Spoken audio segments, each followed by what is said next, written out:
What's up, y'all?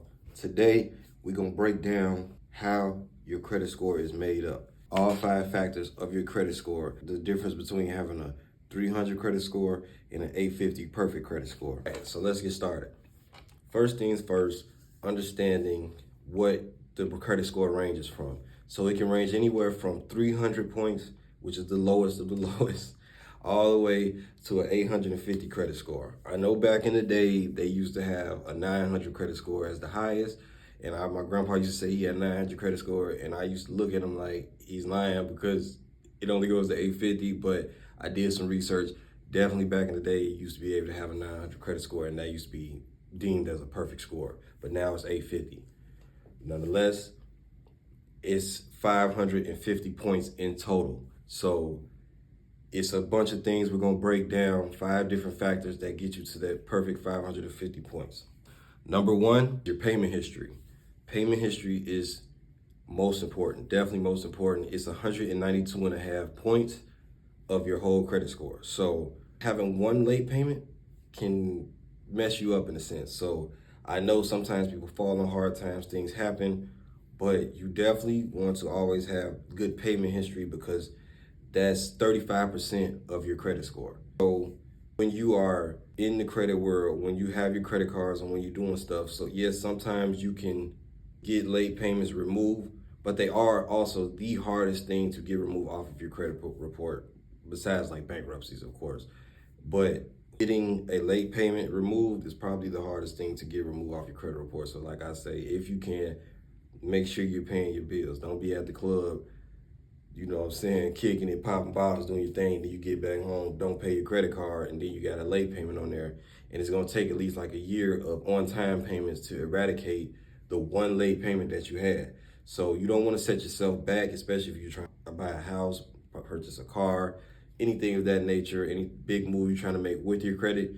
You don't wanna set yourself back by just having a late payment, especially if you can control it. If you can't control it and fall on hard times, I understand that. So sometimes it just happens, but payment history, definitely make sure you pay your stuff on time. Number 2 is credit utilization. It's almost as equally as important as payment history because it is 165 points of your 550 total points. That's 30% of your credit report. You know what I'm saying? So sometimes I've had clients, you'll see them right here. I'm gonna put one up, but I've had clients that I removed most of their negatives, but then when I really went through their whole portfolio, I seen that they don't even have a credit card.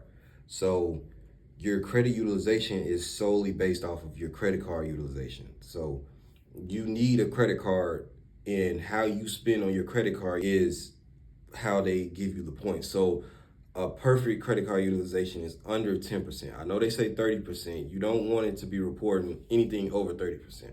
But 30% just keeps your credit score where it's at. If you want your credit score to increase, you definitely want to have your credit utilization 10% or below. So as long as you're in that 10% threshold, your credit score will increase monthly if all your credit score or your credit utilization is below 10%.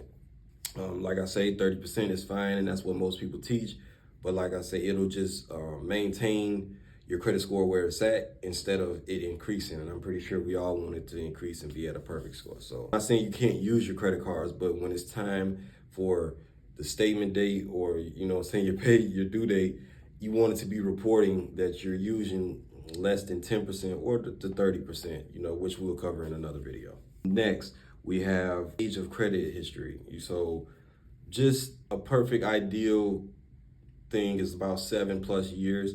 They want to see some history. That you don't want it to be just an empty, thin profile. That's why sometimes kids out of high school barely have anything on their credit, and they'll put like one authorized user or something on there, and maybe like they'll still average it out, and it'll only be about a year of experience or a year of credit history, and you still get denied for certain loans and certain things that you want. So definitely ways around it. You can definitely add authorized users with a lot of history because like I said, they average it out. So if you have 10 years, if you add an authorized user of 10 years of history and then you only had your credit card for about 2 years, they divide that, so you'll have about a 5-year credit history, which is not bad. So that is 15% of your credit score, and that is 85.5 points. So it is important. It's definitely important that you have the right credit age and the credit mix on your accounts. Next, we have type of accounts, your credit mix. So ideally, the perfect credit profile is 2 credit cards, 1 long-term installment loan, which can be like a mortgage or a car, decent long-term loan, or you have 2 short-term installment loans, which can be like pledge loans, secured credit cards, things of that nature. Those, like, you can get those to suffice, and that's 10% of your credit score. So that is 55 points. I'm not gonna say it's not important, because it's definitely important. 55 points can make a difference, you know what I'm saying? Say you're at 650, you know what I'm saying? 55 points to get you in that 700 club, get you right where you want to be. Or say you're at 750 and you want to get 100 club. You get the perfect type of credit mix and credit accounts, you can get into the 800 club. Definitely important. And last but not least, we have inquiries. Inquiries is important. A lot of people think that they're not. The inquiries are definitely important. They're 10% of your credit score. They're 55 points as well. But the thing about inquiries is when you go to a car lot, that's why we always stress as credit gurus, credit experts, whatever you want to call us.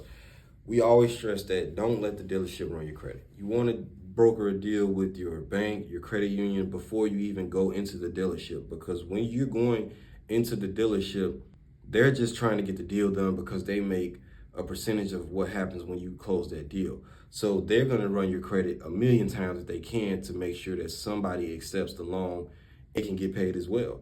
So, but in turn, you get about 10 to 12 inquiries in one day. And when that pops up on your credit report, it definitely hurts it and brings it down. I've seen a lot of people be right there at the 690s or the 780s, and their inquiries are the only thing that's really holding them back because they have a decent credit score and they start applying for stuff, not knowing that these inquiries are going to hurt it. And then they come to me and we can get them removed pretty fast. It's not that big of a deal, but inquiries are definitely important. You definitely stop letting the dealerships run your credit, and we'll cover that on another video as well. But thank you. Thank you. Again, like, comment, and subscribe. But this is the credit score makeup. You have payment history, utilization, age of credit accounts, type of credit accounts, credit mix, and your inquiries. So that all equals up to 550 points. So if you want a perfect credit score, you know you need to have all these things in line. So if you need help, definitely comment below. Follow me on Instagram as well at ScoreUpTay, or on TikTok at ScoreUpTay.